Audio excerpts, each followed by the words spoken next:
the session. Wonderful. So if you've just joined us, hello and welcome. Thanks for joining us today. So I'm here with Kris Kirby.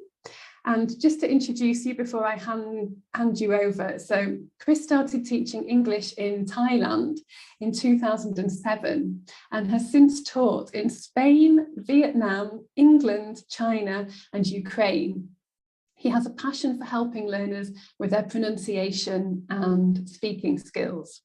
He's taught a variety of levels and ages, from primary to adults, beginners to advanced. He's also been teacher training since 2016 and spoke at Teaching English's World Teachers Day 2023. Maybe you remember him. He was the very first talk of World Teachers Day. He currently works at the British Council in Hong Kong. So with all that experience and a passion for pronunciation and speaking skills, I'll hand over to you, Kris. We're very excited to have you today and looking forward to your session. Thanks a lot. Thank you, Joanna. Okay, I'll share my screen, shall I now? Is that the time to do? Okay, yes, here please. we go. Now's the time. Here we go then. Okay. It takes a few seconds. Yeah, so I'm just sharing out. I think it should be there now. Perfect. I hope you can all. Yeah, great. Yeah. Okay, well, thank you. Thanks for that introduction and welcome everyone. It's like amazing to see how many different places people are from all over the world. So it's fantastic. Thank you so much for coming to this. I hope you had a good session if you were seeing Gemma's webinar earlier, and I hope you'll notice there'll be a little bit of overlap today as well in mine. It's going to be different, but we're still going to talk about something a little bit similar, which I'm sure you'll notice if you were at that. I've just been teaching, actually. I was in class an hour ago and I've come home, so I've raced across Hong Kong. And I'm back. I'm just back home after it's nighttime here in Hong Kong. So I'm a little bit hungry. I'm just going to warn you now, because if you hear any strange sounds, it's probably my stomach. Okay, so I'm sorry about that. I know it's about pronunciation. If my stomach tries to get involved, don't worry about it. I'll cope until the end of the webinar. Okay, so thanks for coming, guys. And thanks for all the messages in the chat too. I'll be looking at that as we work through. Okay. Now, let's get started then. So as you heard, I'm Kris, and I'm talking about this quite general title today. It's not what you say, it's the way that you say it. And we're going to look at some practical ideas for teaching pronunciation in the classroom, some things that I've tried that I found effective. And what I'll do first of all, actually, is, if I can make sure I can change the slides. Here we go. I'll give you a little introduction, a little menu of what we're going to talk about today. So in this session, we're going to talk about several different topics. To begin with, we're going to discuss why pronunciation, as something that we teach, is often neglected in the classroom, sometimes isn't given the important status it requires. But also we're going to talk about, of course, why it's so important, or we wouldn't be here today. Okay, so we're going to talk about why it's neglected and also why it's so important. We're going to talk about where pronunciation fits. So like, how do we teach it? Where do we teach it in a lesson? And also, where does it fit in a course, maybe, too? In addition to that, the main focus of what I'm going to talk about today is actually quite general. I'm going to be talking about raising learners' awareness of the sounds of English and how those sounds are produced, okay? So the final thing I'm going to talk about, which kind of overlaps with what Gemma said earlier, is about which pronunciation are we aiming for, all right? So if we're trying to improve students' pronunciation, how do they do that? Where are they trying to go with it, okay? So we're going to come back to that at the end of today's webinar from me. So let's get started. Now, I said pronunciation is often neglected in the classroom. Sometimes we have a lot to do. We push pronunciation to the side. Other things take precedence. But why is that? Now, this question is for you guys, because I hope you can give me some answers in the chat box. We've all, I'm sure, neglected pronunciation at some point. Could you tell me why you do that? And to do that, just tell me why you maybe skip pronunciation activities. To do that, I'm just going to stop sharing for a second so I can see the chat box clearly. Let's take a look. All right, students hate it. Wow, okay, Patricia. Lack of time from Huda there, okay? Okay, oh, so fast. People don't know how to teach it, I have there. It sometimes distracts. Oh, I never skip it. Good answer there, grade A student. Forgetting to do it as well. Time constraints. Okay, fulfill all the syllabus. This is interesting because I'm going to give you some things that I sort of brainstormed of reasons why we skip pronunciation. And I think you've already got the same ideas as me. Okay, so let's go back to my screen. Yeah, and it should be appearing now. There we go. And we'll look at some of the things that I brainstormed of reasons I've heard teachers say and the reasons I've skipped it too in the past. I think this one appeared in the chat box already. There are too many other things to teach. It's probably the most common. If we're teaching our students to prepare them for an exam, for example, often exams are written. Yeah. And if it's a written exam, it's usually testing grammar and vocabulary knowledge. Okay. If that's what you're testing, then pronunciation seems less important. So often we'll think, okay, we'll get to the pronunciation, but they need to know how to use this grammar first.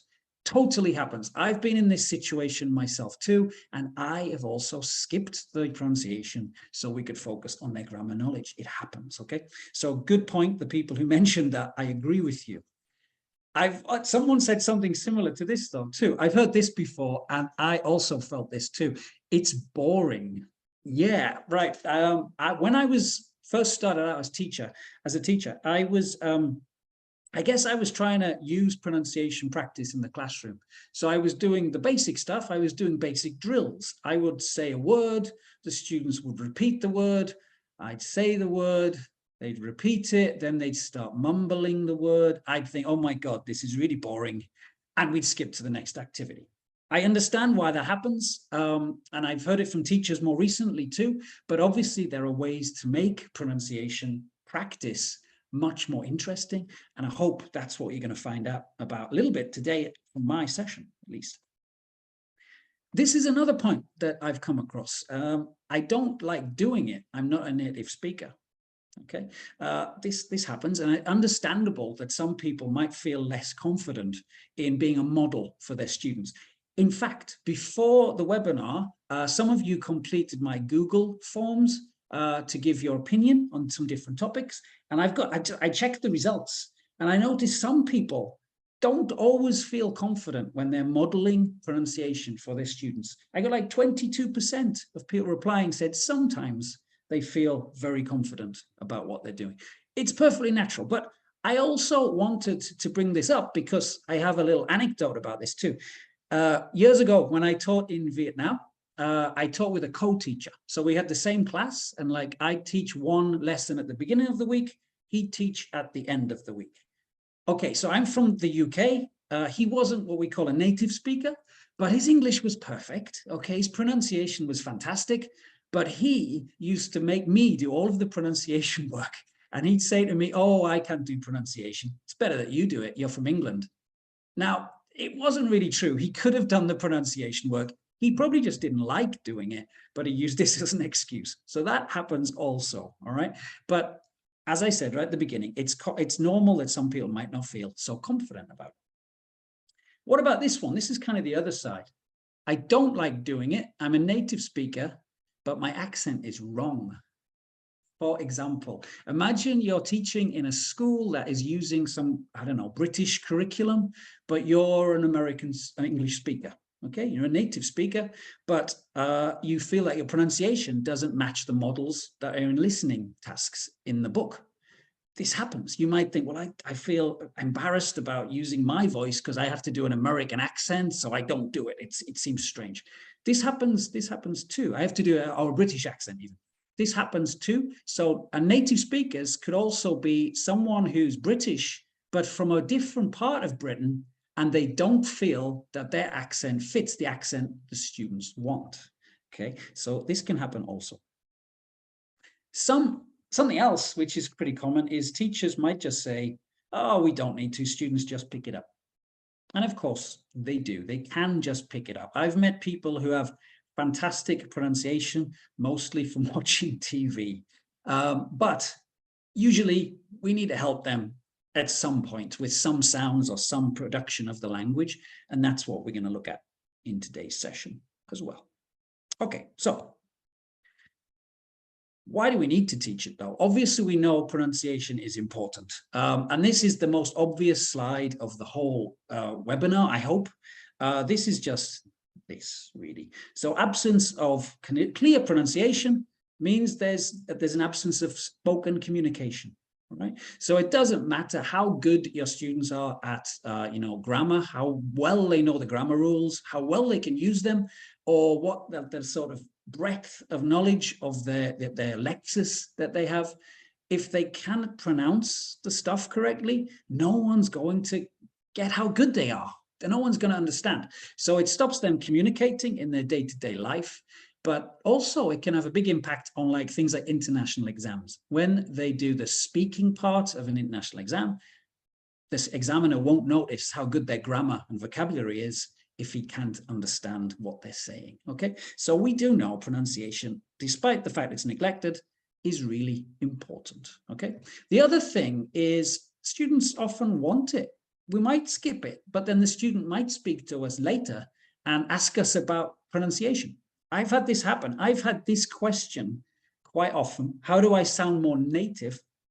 Often what they really mean here is, of course, to sound more proficient in the language and sound more intelligible in what they say. Because obviously, what does it mean to sound native? I'm just going to put these flags here of the usual countries that we think of as native English speakers. And we're going to return to that question a little later. Okay, but the point is that students actively want pronunciation.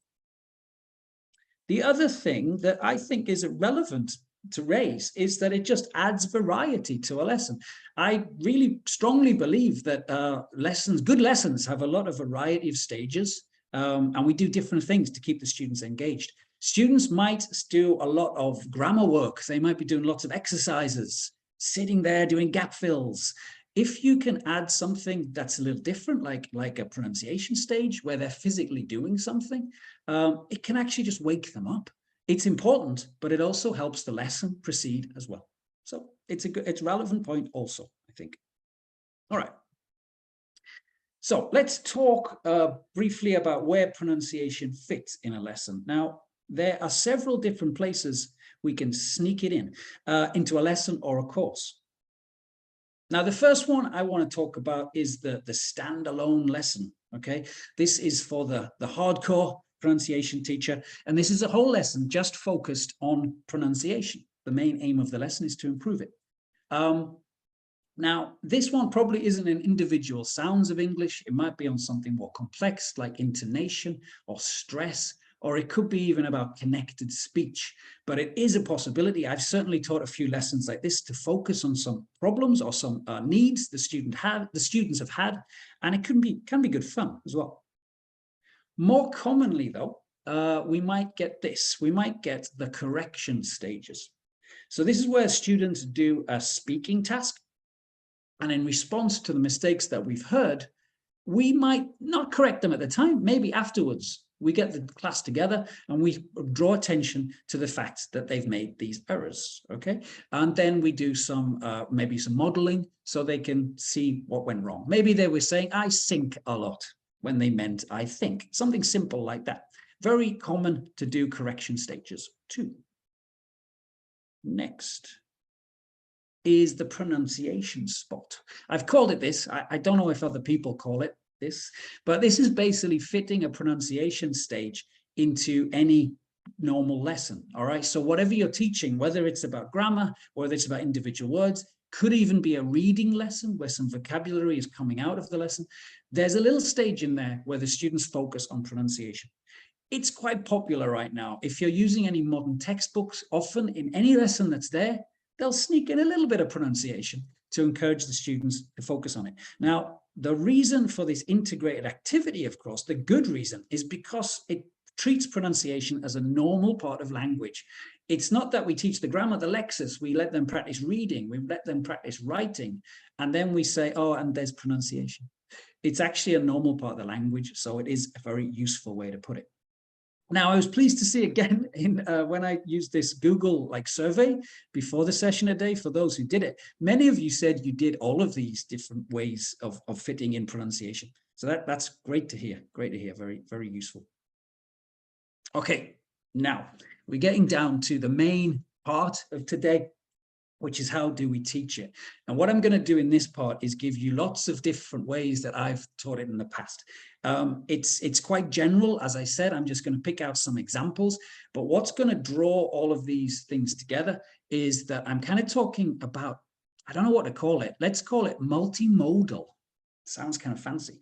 Multimodal approach to teaching pronunciation.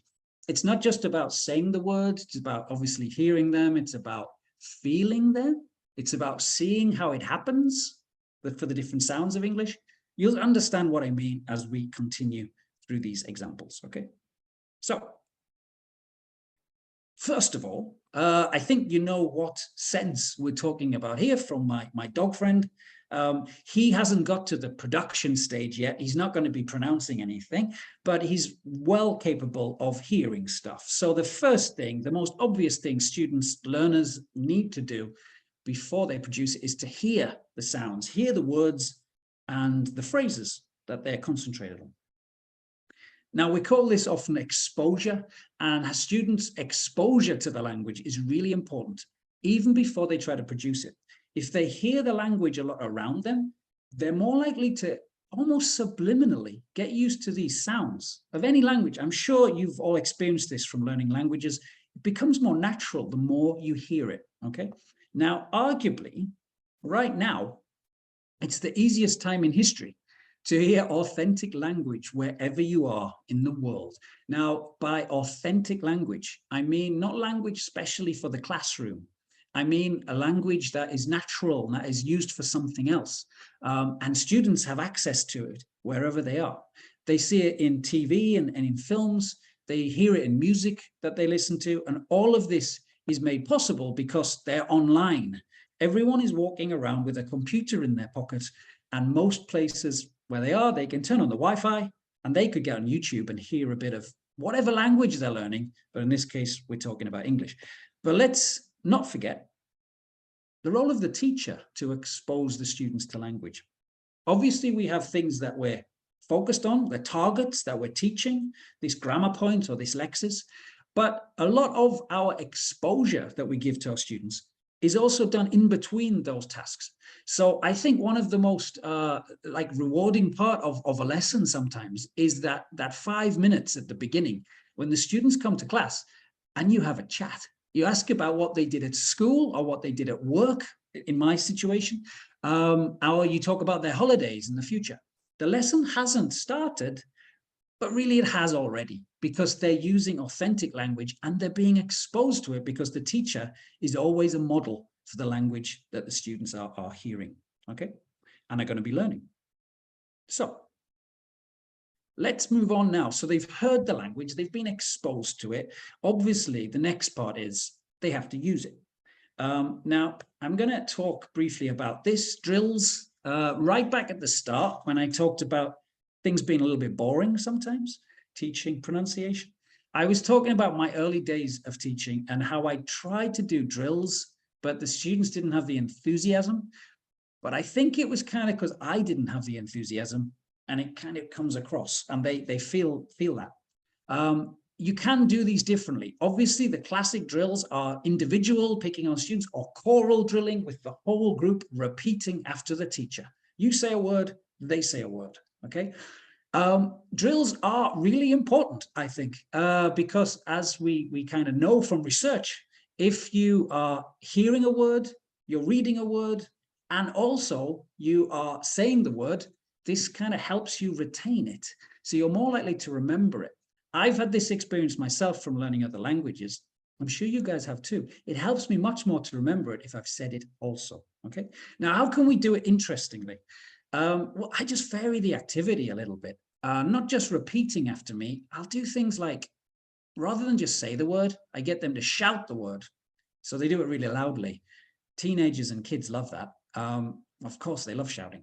But maybe your teacher next door doesn't like it so much, but you just do it once. but they'll do it. They get more enthusiastic about it. Then maybe vary it, do it really quiet, do it quietly. And when they do it quietly, they're actually concentrating more on the pronunciation. The loud one is for fun. The quiet one makes them focus on what they're saying, okay? So there's lots of different ways. You can vary it in many ways just to make it more engaging. Another thing that I like to do is this. So let's take this word consciousness, not the best word to spell in English. We'll come back to that a little later. It took me about 5 attempts to try and write this on the slide, so it's not good. But consciousness, if I was teaching this to my students, I might work on each syllable rather than work on the whole word. And to make it more interesting, to get their attention, I might go backwards. So first of all, I get the students to say ness, and immediately they're thinking, what's happening? So they're kind of focused because they're trying to work out what's going on. Then I'll get them to say shus. Okay, so we say ness and shus. Are these English words they're thinking? And then they end with con. And then we build it back up the other way. So then we go con, conscious.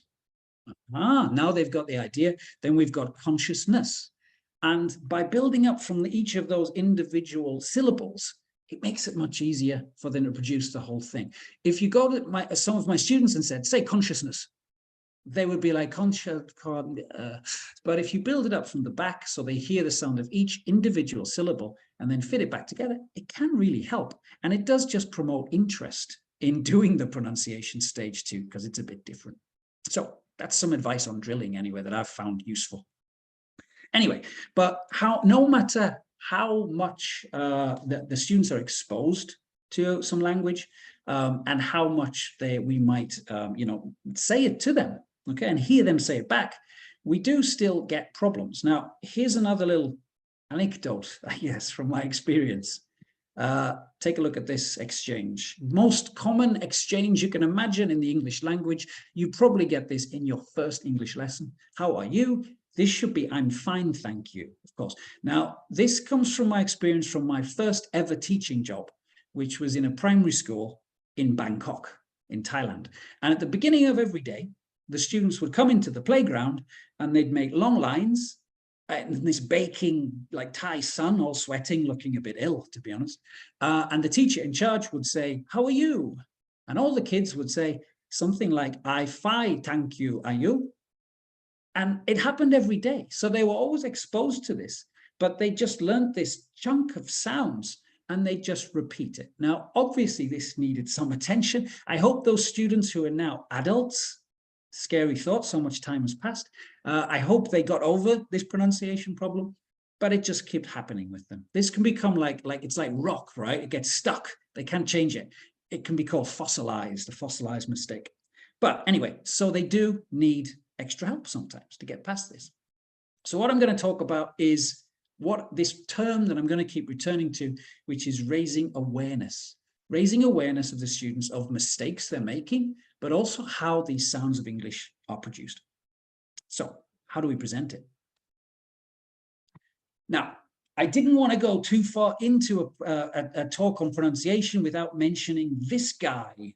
Does anyone know the name that I've just put on my slide? I'm looking at the chat now. If you know, give me a plus. If you don't, give me a negative. Okay, or yes. Thanks, Wendy. Yeah, David knows.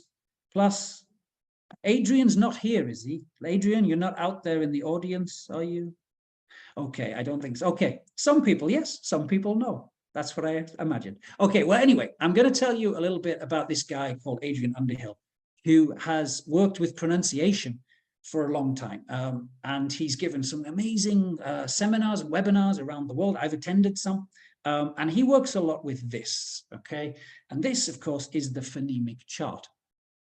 Now, I'm sure many of you or most of you are very familiar with this, but some people might not be. So let me just quickly explain what's going on here. All of these symbols give you different sounds that occur in English. It's different to the Roman alphabet for a very good reason. And Adrian Underhill promotes this as a way to make English pronunciation easier to understand, separating the sounds into logical orders on a chart. Okay. Now, why do we need this? We already have an alphabet and English is already written. basically because English spelling doesn't help, all right? It's often a nightmare. I couldn't spell conscientious earlier, so, it can be a bit of a nightmare. That's why at school, I had to learn things like this. If you've heard this before, I before E, except after C. So meaning that usually I comes before E in English spelling, unless it's after a C, then it changes around for no reason, okay, apparently. And then also this, there's a rat in separate. I learned this at school as a kid, probably one of the most often misspelled words by native speakers, usually, because it sounds like separate. People often spell it S-E-P-E-R-A-T-E. So that's why we have to remember a rat, even though it's pronounced separate. And the last one, what's this about? 2 socks and 1 coat. It helps us with pronunciation, but how? Does anyone know the word that I'm talking about here? No? Oh, there's no prize for this, actually. Maybe if I said there was a prize. Oh, you got it. Okay, Sabrin. Thank you. Okay, I just said there's no prize, though, so I can't give you anything, I'm afraid. But you have my respect. Thank you. Okay, yeah, it is, of course. The word that we're talking about here is necessary. Okay, it's got 1 C, which makes an S sound, and it's got 2 S's, which make a S sound as well. Now, I had a student in Spain who was really high-level English speaker. He probably had more Lexus than me, to be fair. And he told me that when he was a few years into learning English, he was convinced that when you got double letters in English spelling, you said the letters for longer. He'd never told anyone. He was quite embarrassed about this. He realized he was wrong himself.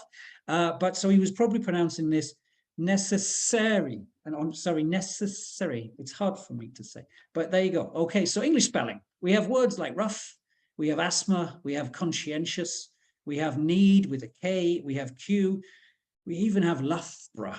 It's a town in England, okay? Now, there are lots of reasons why spelling is so complicated. I'm not going to go into them here because we're going to get back to the phonemic chart. You can look at the history of English spelling yourself. All right, now, the chart can be quite overwhelming. So what I tend to do, I don't try and force the students to learn this, but I do use it to raise their awareness of these sounds. You can find editions of the chart that have simple words in it that tell you what the symbols mean. The students will know. So that, look, for example, they can see that first symbol is E because they've got the example of sheep. You've got I for ship, and so on. So I give the students one of these charts with those individual words in it, and I'll just give them a task. It's like a decoding task.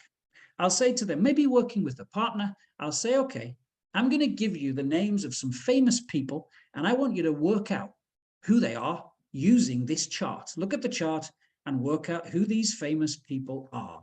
Quickly, can someone in the chat tell me these names? Who are they? Let's see. Can you, if you know your phonemic chart?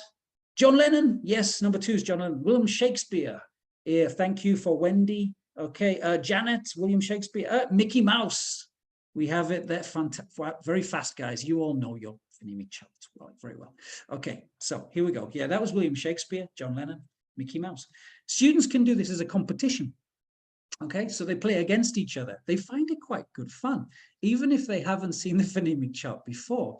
But it also raises their awareness of the fact that English spelling is not a great way to try and understand pronunciation. And maybe the phonemic chart can be helpful to them. Again, I don't force it upon them, but they do find it interesting when they use it. But we don't just need to use single words. We can use the phonemic chart for full sentences to talk about connected speech. Now, connected speech is where, when we speak naturally, we speak quickly, words in English tend to crash together. So when they hit together, they merge together, and we lose some of the sounds, but we also gain some new sounds. It's quite hard for learners, especially for their listening skills, because they're not used to hearing that. But it's very, very common in English language. So I like to use the phonemic chart to write sentences the way I speak them, with all of the words connected, and let them work out what the phrases are. So take a look at that. Can anyone tell me what this simple sentence is? Okay. from my transcription from the phonemic chart. Oh, yeah, already coming in. Wendy's very fast here. Okay. Yes. What? Yes. Thank you, Wendy. I'm going to give the answer anyway. So let's see. If I said it like a robot, I'd say, what are you doing at the weekend? But obviously I'd never speak like that. And if I was saying it quickly, I'd say, what you doing at the weekend? What you doing at the weekend? When students work that out, it brings their attention to the fact connected speech happens, and they realize there's new sounds. Where's the j come from? What you do? It brings new sounds in. R almost disappears. It just becomes okay. And it's really interesting. I found the students found this quite interesting when they work with the phonemic chart. Even if they haven't seen it before, they just have it as a reference. It raises their awareness. Okay. So some of you might not like using the phonemic chart in class. It can be overwhelming for students, particularly if their first alphabet is not the Roman alphabet, because it's like we're telling them to learn yet another alphabet to learn English. I understand that. So that's not everything about about pronunciation. It definitely is useful, and I would recommend using it, but I'd like to use a quick analogy here of how it's not essential. I play the guitar, and I've been playing the guitar since I was 14 years old, and I can't read music. I don't know how to read music for the guitar. I know the chords, and sometimes I just put my fingers on the strings that sound right when I'm listening to music, and I get by. Okay, so that's what I enjoy to do. I think of this as the way I was before I became an English teacher. All right, before I was an English teacher, I knew very little about grammar. I didn't really learn it at school in the UK. And I also knew nothing about the phonemic chart. I'd never seen that. But I could still speak English, and I was still proficient, but I still was used to learning things and hearing different sounds too. And that can be the same for our students too. They don't always need to refer to the phonemic chart. There are other ways also. So let's move on to something else, which is also connected to Adrian Underhill, but we're not going to talk about the phonemic chart here. We're going to talk about something else he's mentioned, and that's the physicality of pronunciation. Now, students can spend a lot of time being intellectual about grammar rules, thinking about expanding their lexical knowledge, but pronunciation is about physically doing something. And that's what we're going to talk about in the next section, how that's a little different. So how do we encourage students to understand how sounds are made? The first thing I want to talk about is letting them see how the sound happens, the sound in English that we're teaching. A lot of pronunciation, if you think about it, happens in here and in here. It's hidden from what the students see. And we assume that by saying it to them, they're going to hear it and be able to copy it. But languages are very different, right? And the sounds they use. And often this isn't as easy as we assume. So I like to sometimes use some diagrams, okay? You can show where the tongue goes, or how the mouth is moving and how the lips move. You could use a diagram like this, or I like to use my own. I drew this. Hope you like it. It's a bit gruesome, right? Sorry about that. His face has been cutting off. I hope you can see there the lips and the teeth and the tongue, okay? And why do I use that? Well, if we look closely at the diagram, I've made it a little bit smaller now. Where is the tongue? What sound are we producing? Oh, two possible sounds maybe. Can you just write the letter in the chat? Aha! Oh, is it? Think about where it is. Thank you. Not L. Think about another sound. Any more guesses? T, D. Okay, we're getting there. Thank you, guys. All right, it could be several sounds, but some of you came up with what I was aiming for, which of course, I was looking at the T sound. It could be D too. And we can't see any movement, but I was trying to think of the T sound. Now, I want to contrast this with this guy who has a much smaller head for some reason. I'm sorry about that. It's his friend. And the tongue has moved forward onto the teeth. So this sound, of course, is th. Okay, so we've got T, we've got th. Now, this is obviously a difficult sound difference for many learners of English, because it doesn't happen in all languages, right? Th is a bit difficult from my experience. And students often don't immediately guess how we're producing the sound. If I say it quickly, they produce the T sound for the same. So they just do T, some of the places I've taught. So it's really nice to show them a diagram and they realize, oh yeah, my tongue is in a different position. Sometimes as an aid of memory for this, I'll show them this picture too, because very conveniently, the word teeth, which teeth are so important in the production of these sounds, very conveniently, it has both of the sounds and the students have to make a transition between them. So they have to see the difference. The sound is not teeth, they've got to go teeth, and you can demonstrate that. So it's a good word to check out that sound if you're interested or the students are interested in doing it, okay? Also, of course, you might want to be a model for this. Some stuff does happen outside the mouth, and it's in the shape of the lips. Don't forget to show the students pronunciation. Don't just mumble it while you're looking at the board. Look at them and let them see your mouth as it moves slowly, so they get the idea. They can also look at themselves, of course. I've known teachers who've taken mirrors to class, so students can watch their mouth as they're watching the teacher, and they can modulate how they're producing these sounds. We don't really need mirrors anymore, of course. Everyone's got their phone, they can use that, okay? All right, so one final part of how we can, how the students can experience the sound is letting them feel what's going on. Now, what do I mean by feel it? So they've seen it, they've heard it, they've done that stuff. What about feeling it? Well, I'm going to go to this classic example of an exercise. This is a past tense verbs, regular past tense with ed endings. We've all taught this, I'm sure. And of course, what students do, they think ed, it's ed. So they say live-ed, ask-ed, start-ed. Unfortunately, only the last one is pronounced correctly because the others take on these phonemic sounds. So we've got lived, asked, started. So the usual exercise is the students take a list of words like this, they get a table, they listen to the sounds, and they put the words in the correct category. Fine. They become aware of the sounds, okay? That's good. They know how to categorize the words. But often we stop at explaining, like, why does it happen? And I find that when they find out why this happens, they're actually really engaged and find it quite interesting. But how do we do that? Let's focus on these because these are the difficult ones, lived and asked, okay? And we know that the difference here is a voiced sound, voiced, and a voiceless sound, which just comes from the mouth, okay? But how do I teach this to students? Well, I introduce them to two more childish pictures, even with adults, by the way.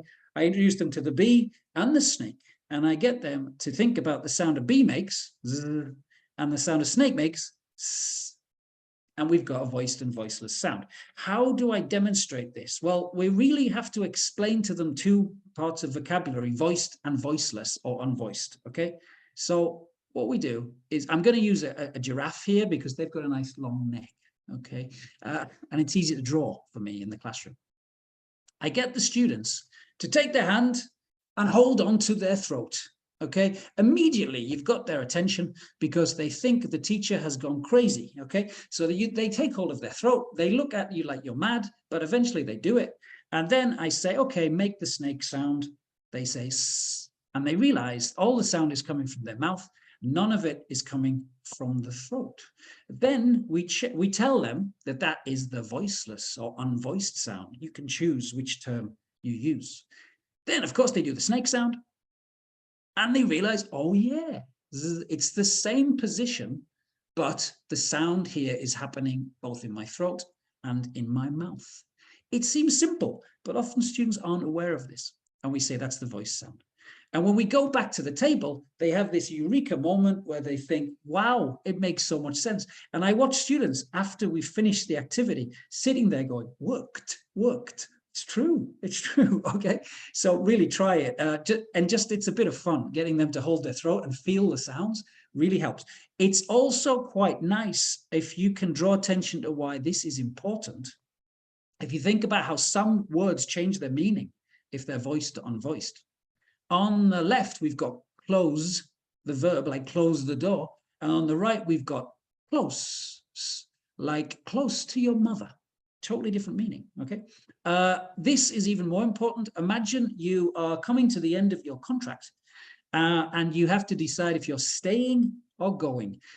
Look at these words. If you say you resigned, resigned, it means that you left. It means you're leaving the company. If you say you resigned, it means that you're staying. So it can be very important whether a word is voiced or not voiced. And it's good to use these examples with students too.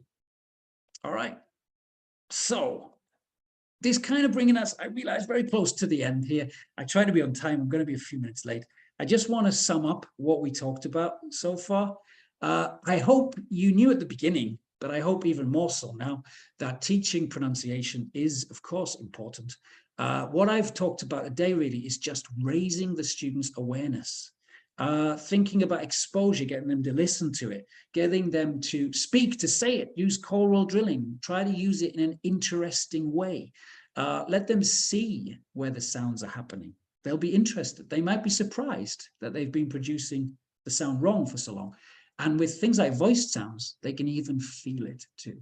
Hopefully that leads a bit more to their understanding of how English sounds work. Now, one final thing. I'm nearly finished. I promise, just another minute. I'm going to run over by a minute or two. I said we would talk about this topic, which Gemma already spoke about, this idea of students aiming for a particular accent. And some students try to aim for what they say is a native accent. What does that mean? Now, on the screen, I've put like 6 countries where we think of as native speakers of English, but their accents are very different, right? Someone from the UK sounds very different from someone from America. Someone from Canada, different from someone from Ireland. So what exactly are we aiming for? Let's also remember that English is a global language. It's not really owned by a country anymore. It's all over the world. And I've just taken a sample of flags there. I know there are many more before you put them in the chat box. I've taken a sample of places where English is widely used around the world. And if we can look briefly at a map of English-speaking countries, even where English is an official language, it's huge, right? It's gone far beyond where it came from in England, and it's all over the world. And with these thousands of miles between them, there's so many different like vocabulary items appearing, different words. There's even different uses of grammar. And of course, there's lots of different pronunciation. And this makes English, I think, really interesting, actually, and really rich language to use. Now, I just wanted to give you this example also. This is Britain. This is my home. I hope you recognize it. But it looks a little bit different. It's a little more colorful than usual. These are actually the accents of Britain, of the UK, as recognized by linguists, okay, and they're all shaded.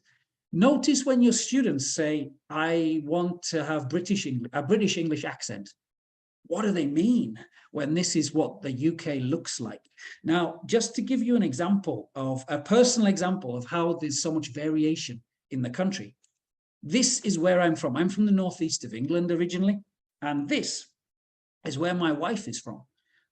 She's from the Midlands. I think that's where she's from. I've tried to stick the pin in the right place. I hope that's right. Now, years ago, when my wife came to visit well, she was my girlfriend at the time. She came to visit my family. We traveled by train. We were living somewhere else. We traveled to my family's home in the northeast of England. Now, when we were picked up by my dad in his car, she sat in the front, I sat in the back. And my dad asked her how the journey was. He made some, conversation, some small talk. And she didn't reply because she didn't understand anything he was saying, right? It was a bit embarrassing at the time.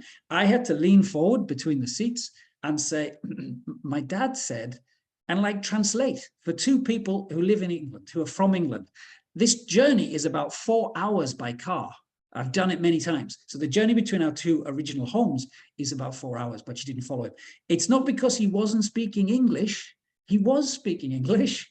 It was a very authentic type of English from Britain, but he was speaking it with a very strong accent and with different sounds. She did understand it later. It just took some time to get used to those sounds, and then it became clearer. She's fine with it now, okay? But look, so much variety in the UK alone, and it's a very small little group of islands. We don't all sound like King Charles. That's basically what I'm trying to say. I have to watch myself and say King Charles. I can't help. I keep trying to say Prince Charles. King Charles, okay, we don't sound like, this is a very specific type of English that not many people use. So this is really it. I wanted to end with a quote from this guy, another important guy in English language, teaching and pronunciation.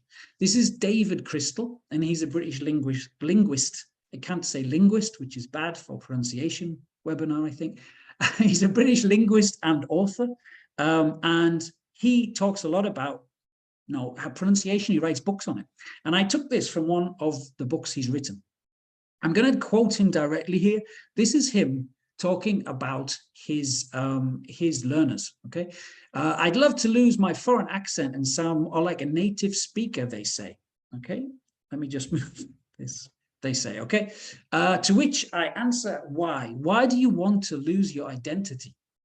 And I advise them to be proud of their accent, in just the same way as I would tell people in Britain's regions to be proud of the way they speak. I think this is a good way to end this, because I think the most important thing for learners is to be intelligible, so other people can understand them. I don't think it's important that they lose their accents. I have an accent too that I use to various degrees, but I don't think it's an important thing for them to lose an accent. I think it's important for them to be understandable.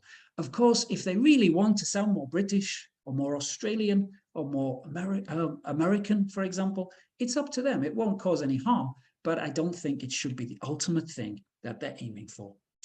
So that kind of brings us to the end. I know my dad could have sounded a little more intelligible to my future wife at the time, but that brings me to the end of what I was going to say. And that's it. Thank you, Joanna. Hello. Thank you so much, Kris. Hi. You've seen me appearing here. Thank you. That was so interesting, and so many practical ideas for teaching pronunciation in the classroom. And I love the way they all kind of take the mystery out of it. So it's not like this intangible thing that you can't touch, you can't understand. It's physical, right? You can see it, you can feel it. So fantastic. We've got lots of questions. I'm going to try to summarize some of them. So there's a lot of people asking about the phonemic chart and phonetic symbols. Just to mention, actually, to everybody, some people are talking about IPA, which is the International Phonetic Alphabet. All right, so if you say IPA, I think of beer, but in this context, we're talking about the International It's Friday nights, isn't it, for me? Alphabet. So a question about age. We've got Sarah from Facebook says, in my country, there are teachers who avoid providing the phonetic symbol, and there are some who do for learners at primary school. How can we manage this situation? What would you suggest? Wow, it's a tricky one. Because when I use the phonemic chart, I'm usually using it with teenagers and adults, but I'm often using it with teenagers and adults who haven't seen it before. So it's totally mysterious to them. So, I mean, if it works for young kids, if they can use it, I mean, that's fantastic. If it works for them, if it doesn't interfere.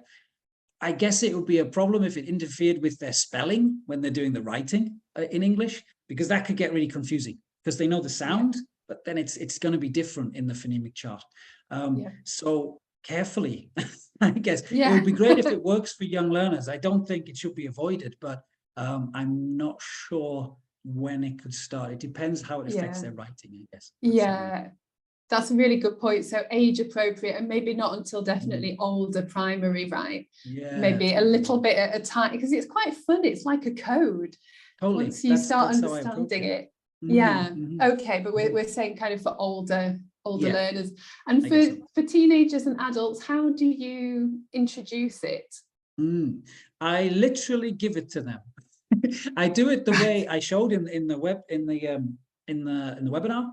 I give them a task to do. I'll show it on the screen or something, and then some of them will go, "What is this?" And you'll see they look exasperated that I'm trying to give them something new to learn. And they're like, I teach Chinese students, right? It's not like the Roman alphabet is their first means of writing. So they're like, oh, another alphabet. But then I give it to them with the words to help them with the sounds. So they get small words to help them with each of the sounds. And I'll give them a task to do. And I find that they're usually quite engaged, but they don't really notice that they're working on pronunciation. They think, oh, this is fun. We're trying to beat this other team. It's like cracking a code. But when we get to the end of that, they suddenly realize, oh yeah, English spelling's a bit crazy, and this chart actually helps. So yeah, I don't try and make them learn the chart. That's one thing I don't do. Right. I just introduce it and make them aware that it happens. Okay, so maybe little and often. Yeah, right? exactly. Yeah, and exactly. you keep referring to it throughout the course. Yeah. Okay. Okay. Another great question here from one of our Facebook members, Truong Kaur. Should we correct all pronunciation errors? And if not, what kind of pronunciation errors should be corrected? Oh, right. Okay. Right. I would say about correcting errors in general. So I would say no to correcting all errors, because if you do that, we're talking about speaking here, and some part of speaking, we have to balance it with fluency, right? And if the students are very fluent, we don't want to discourage that by stopping them every time they pronounce something slightly wrong and say, no, this is how you say that word, because it'll damage their confidence. It'll also make them really worried about being perfectly correct, just the way as when we correct grammar. Sometimes you want to let them speak, and if the problem comes up again, then maybe you have some time to correct. I would say the time when you really need to correct is when they lose communication. So definitely when there's a communication breakdown, when they're speaking, you need to step in. You need to do something, because otherwise things just go wrong. And it's going to affect them outside the classroom. But also if an error is kind of persistent, they might be okay. They might survive with this pronunciation error, but you're kind of hearing it. Okay, throw in a stage in a lesson, maybe that lesson or a future lesson, and try and show them, this happened a few times, this mistake. Let's look at how we do this more clearly in the real world. So I think that, that's my summary. Okay, so it's back to intelligibility, which has been a theme today, right? If it interrupts communication, it's worth focusing on. Okay. Okay. So there's a question here in the Q&A section from Charm, and I think you dealt with this after the question was asked, but it's interesting to see if you have anything to add. So how can we help the students who have difficulties with pronouncing specific letters or sounds like s and z? Yeah. Okay. Yeah. I think as I was saying in the webinar, I do this a lot with that's kind of voiced and unvoiced sounds, and I do it a lot with classes using this kind of physical way of them feeling the sound. Also to focus, as I talked about, seeing how the sound is made on the outside of the mouth. That's important too. It really helps. An interesting thing about that is years ago when I lived in Thailand, I was trying to learn Thai, as best I could, but there's so much difference between the sounds in Thai compared to English. And I remember spending a long time trying to say car in Thai. And I'm not even going to attempt it in case anyone from Thailand is here, but a friend used to say it repeatedly, but you basically do it with your mouth closed and your teeth clenched. And I kept saying it. I thought I was making the sound. He said it was wrong, and it was really confusing. And I think it was what's happening inside. So again, drawing attention to what's going on inside or going on in the throat can really help, because seeing it helps understand how to produce it, not just listen to it. Right. Yeah. So if you know your students have trouble with a particular sound, it's worth thinking about, like, for next class or at some point to actually be able to draw. Like, we loved your the image. Scary head. To see where the scary head is placing the tongue. Yeah. Yes, that's kind of what I found with that sound. Just as an example, that TH. THT difference. I found that with some students, I didn't even think about this before because I'm demonstrating, but they didn't really know how I was making the sound. Or, we have different, we're more sensitive to different sounds because of our native language.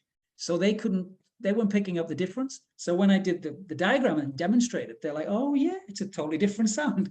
So, it's worth thinking about, trying to think about it outside your own understanding of your language. Like, is it normal? Does it need explaining more? Right. Wow, that's really interesting.